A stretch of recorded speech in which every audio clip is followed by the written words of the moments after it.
यह कहानी है इंडियन एयरलाइंस की फ्लाइट IC 814 की, जिसने भारत के विमानन इतिहास को हमेशा के लिए बदल दिया।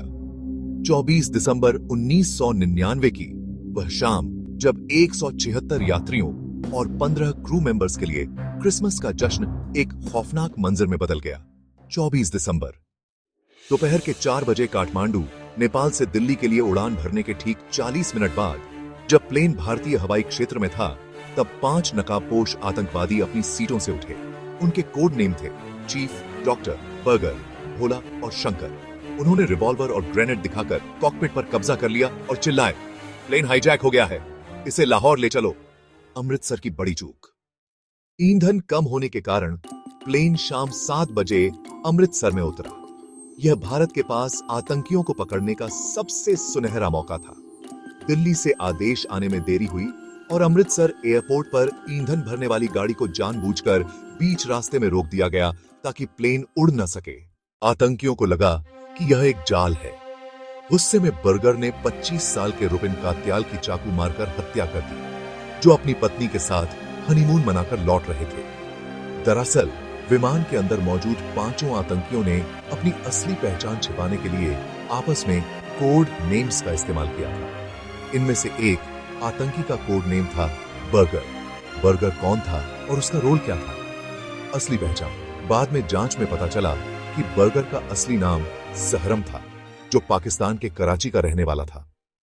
कैप्टन देवी शरण को मजबूरन बिना ईंधन भरे रनवे पर खड़ी बाधाओं को छकाते हुए प्लेन को उड़ाना पड़ा। लाहौर और दुबई का सफर सच में बहुत तनावपूर्ण रहा। पहले तो पाकिस्तान ने लाहौर में लैंडिंग की अनुमति नहीं दी और एयरपोर्ट की लाइटें भी बंद कर दी।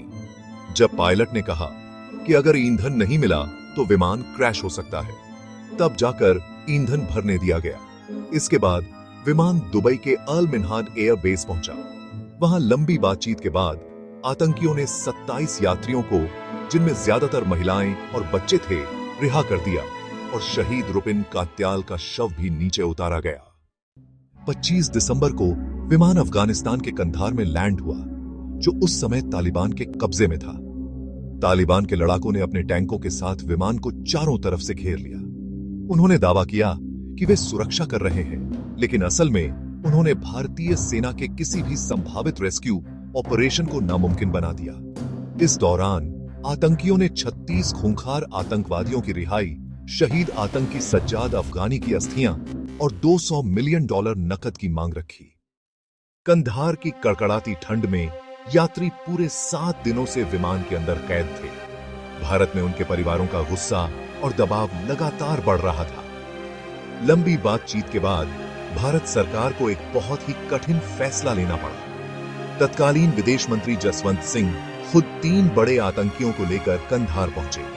मसूद अजहर, जिसने बाद में जैश-ए-मोहम्मद बनाया, अहमद उमर सईद शेख, जो 9/11 और डेनियल पर्ल की हत्या में शामिल रहा, और मुश्ताक अहमद जरगर, जो कश्मीरी उग्रवादी था। शाम को आतंकियों और यात्रियों की अदला बदली हुई।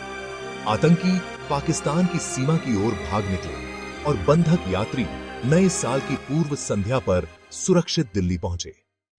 भारत ने अपने नागरिकों को तो बचा लिया, लेकिन जिन आतंकियों को छोड़ा गया, उन्होंने आगे चलकर संसद हमले, मुंबई हमले और पुलवामा जैसी भयानक साजिशें रची।